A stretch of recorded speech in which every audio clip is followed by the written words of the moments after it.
এবং জনাব কাজী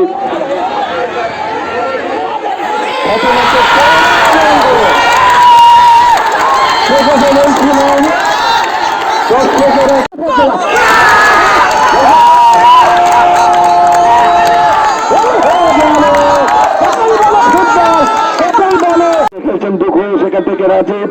দলীয় অধিনায়ক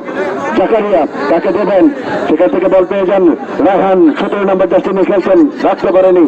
রূপাজ শাফিউল 12 নম্বর জার্সি নিয়ে খেলছেন মুকামতলা উপজেলার হয়ে, আক্রমণে যাওয়ার চেষ্টা, এখানে সেই রয়েছেন আক্রমণ ভাগে পাওয়ার সুস্থ গতিতে 11 নম্বর জার্সি নিয়ে যেতে হয়েছেন বিভক্ত ভবনে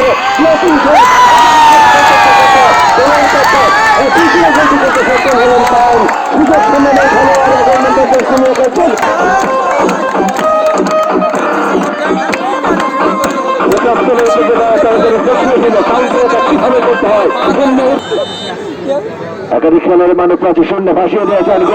ঝাঁপিয়ে পড়েছেন পরবর্তীতে জাকারিয়া দলের পক্ষে